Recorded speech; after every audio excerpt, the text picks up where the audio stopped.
जय हिंद दोस्तों, मैं Dilip Verma, PhD scholar from NIT Bhopal.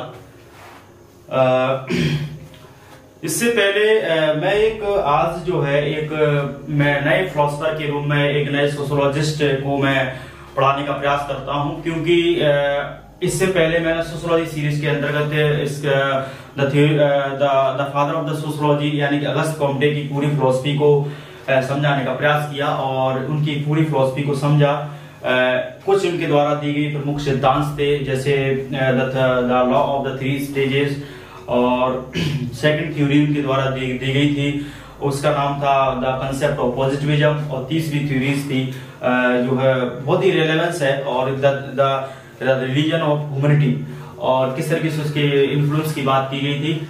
और अगर इसी सोशियोलॉजी सीरीज के अंतर्गत मैं नेक्स्ट एक फिलोसफर या फिर इसे कह सकते हैं एक सोशियोलॉजिस्ट, या फिर इसे कह सकते हैं हम एक बड़े थिंकर्स या फिर सोशियोलॉजिस्ट, जिसे हम the grandfather of the sociology या फिर second father of the sociology के नाम से जानते हैं, इनका नाम है इमानुएल डर्कहाम। इनकी संपूर्ण पर्सनल लाइफ और संपूर्ण पूरी फिलोसफी या फिर उनके द्वारा कौन कौन सिद्धांत थे वो दिए थे, उनका वर्तमान जीवन में क्या रेलेवेंस है वो समझने का प्रयास करते हैं। उस थिंकर का नाम है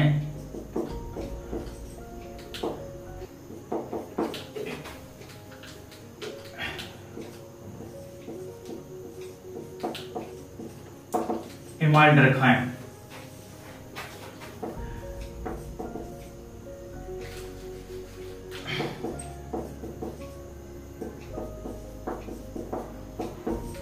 इमानुएल डर्कहाम, इनको जो है इमानुएल डर्कहाम के नाम से जानते हैं।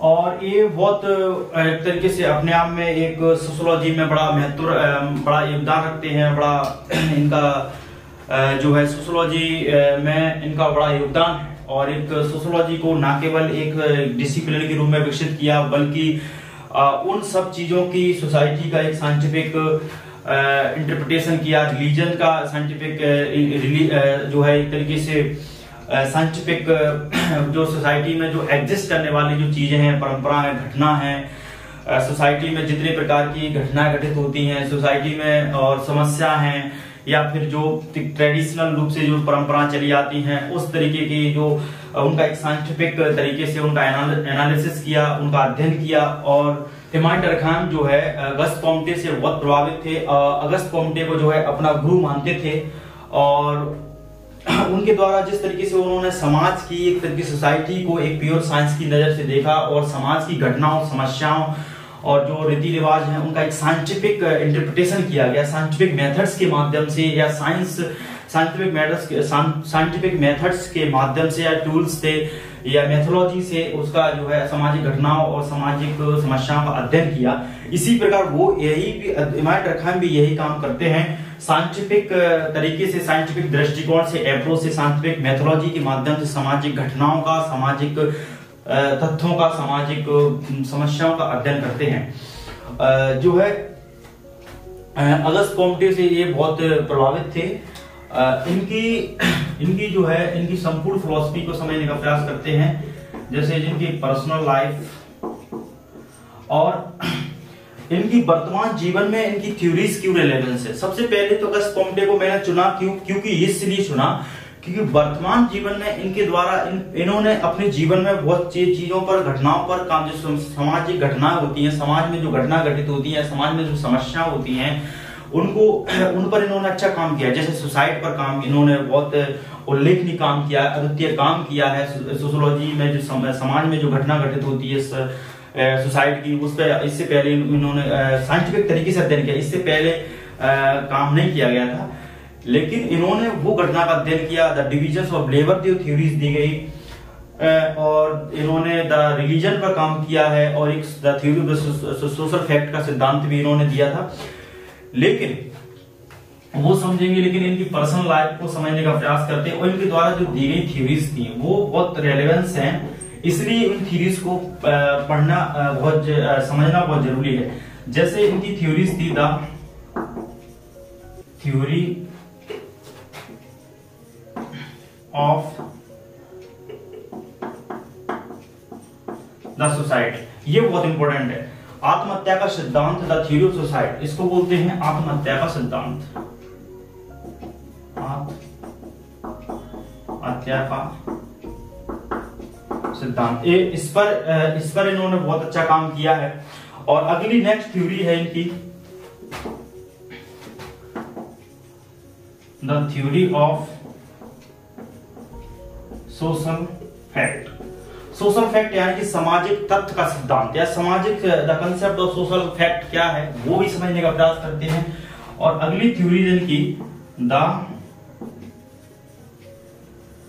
थ्योरी ऑफ रिलीजन, यानी कि धर्म का सिद्धांत। धर्म का सिद्धांत भी अपने आप में एक थ्योरीज है, और उन्होंने एक तरीके से धर्म को अलौकिक शक्तियों से बाहर एक तरीके से व्याख्या की गई, और धर्म को जो पवित्र चीजों से जोड़ा, और एक टोटमवाद का सिद्धांत इनका जो पॉपुलर है वो भी समझने का प्रयास करेंगे।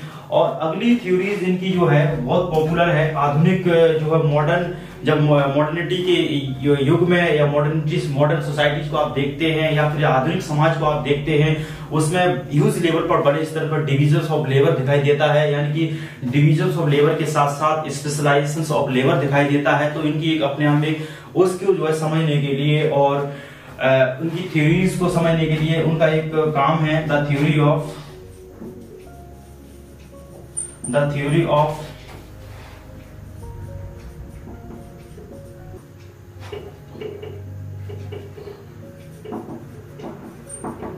Divisions of labour,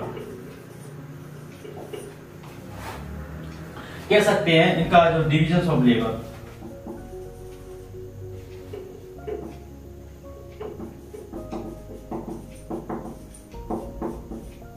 divisions of labour यानी कि श्रम का वर्गीकरण, श्रम का सिद्धांत इन्होंने दिया, श्रम के वर्गीकरण का सिद्धांत दिया, श्रम का सिद्धांत इन्होंने दिया। अपने जीवन में इन्होंने बहुत सारी थ्योरीज दी गई, लेकिन ये 4 थ्योरीज हैं बहुत इंपॉर्टेंट है।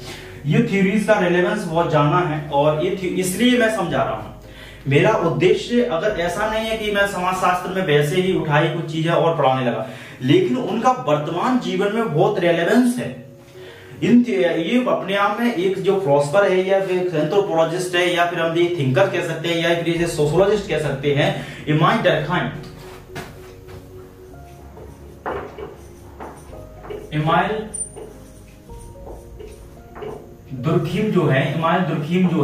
दुर्खीम को the second father of the sociology, यानी कि एक तरीके से सोशोलॉजी के साथ साथ second father of the sociology के साथ साथ इनको जो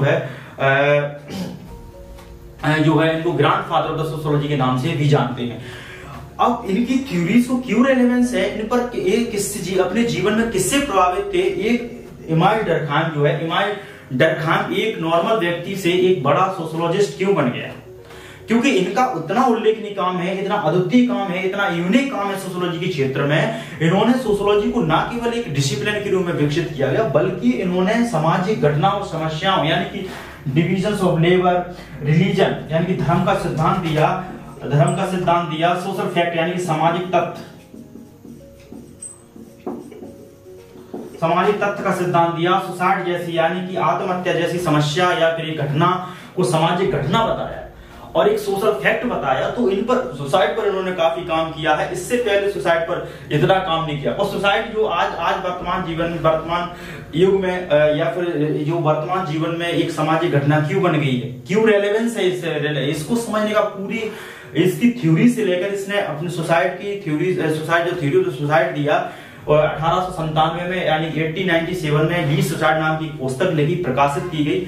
उस किताब में जो है इन्होंने जो है सुसाइड के टाइप्स बताए गए, 4 प्रकार के टाइप्स बताए गए सोसाइटी के, जैसे अल्ट्रुइस्टिक जो सुसाइड होती है नंबर 1, दूसरी जो है इन्होंने अपनी थ्योरीज के अंतर्गत बताया सुसाइड में, दूसरी जो है इगोइस्टिक है, तीसरी जो है आत्महत्या के अंतर्गत इन्होंने जो नॉर्मिक आत्महत्या बताया, और चौथी जो है फेटलिस्टिक आत्महत्या बताया। तो पूरी जो है सुसाइड के टाइप के साथ साथ समझने का प्रयास करते हैं इनकी पूरी फिलॉसफी। अब देखते हैं कि वर्तमान जीवन में इनकी थ्योरीज का रेलेवेंस क्यों है। अब रेलेवेंस समझने, थ्योरीज का रेलेवेंस समझने से पहले जो है रेलेवेंस इनकी थ्योरीज का रेलेवेंस समझने से पहले इनकी पर्सनल लाइफ के बारे में समझने का प्रयास करते हैं।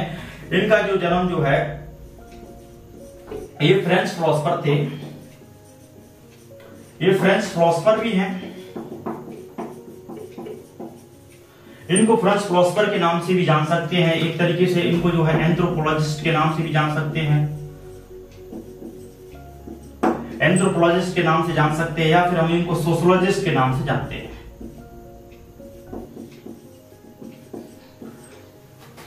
समाजशास्त्री, इनको जो है the grand father of the sociology के नाम से जानते हैं, second father of the sociology.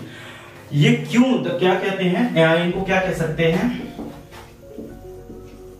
The grand father of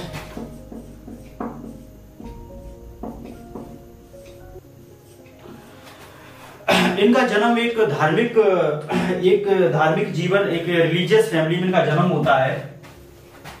इनके बॉर्न की बात की जाए, तो एक रिलीजियस फैमिली में,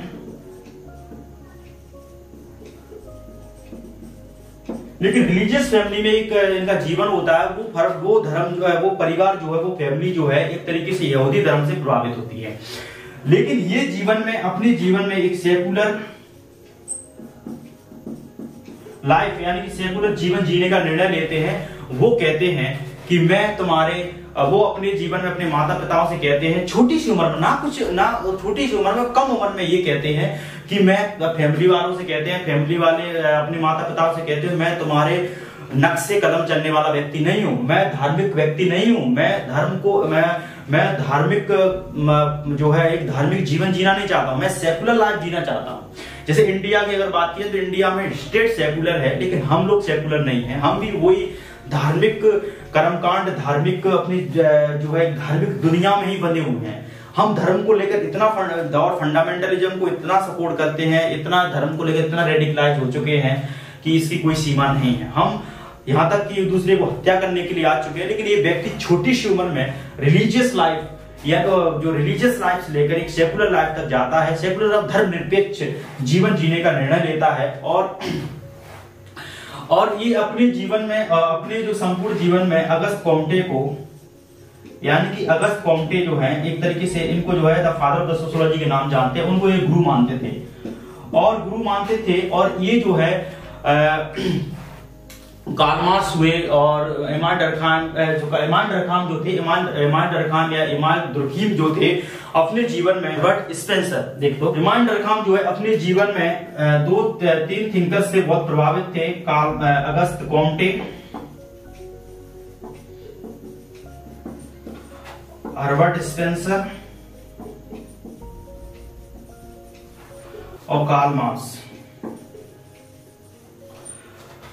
ये सोशियोलॉजिस्ट या एंथ्रोपोलॉजिस्ट या थिंकर्स या फिलोसफर्स, ये भी फ्रेंच थे और ये जर्मन थे। कार्ल मार्क्स, हर्बर्ट स्पेंसर, इन तीनों फिलोसफर से बहुत प्रभावित थे। और इन्होंने इन चीजों से, जैसे अगस्त कॉम्टे से, इन्होंने किस तरीके से जो है, एक तरीके से सोसाइटी का अध्ययन करने के लिए, जैसे सोसाइटी को इन्होंने जो है, एक सोशियोलॉजी को, अगस्त कॉम्टे ने एक सोशियोलॉजी को एक डिसिप्लिन के रूप में विकसित किया गया, यानी कि समाज शास्त्र को या सोशियोलॉजी को एक साइंस का दर्जा दिलाएगा। तो यही इमाम डरखाम भी सोसाइटी का भी साइंटिफिक इंटरप्रिटेशन करते हैं, साइंटिफिक मेथड और टूल्स के माध्यम से अध्ययन करते हैं। हर्बर्ट स्पेंसर से जिस तरीके से सोशल डार्विनिज्म की थ्योरी दी गई थी, तो इससे भी बहुत प्रभावित थे। और हिस्टोरिकल मेथड या फिर एक कार्ल मार्क्स ने भी इस तरीके से, कार्ल मार्क्स ने जिस तरीके से सोसाइटी पर महत्व दिया, उससे भी ये प्रभावित थे। लेकिन मैं अगर बात करूं, मैं जैसे सोशियोलॉजी में इनसे समझने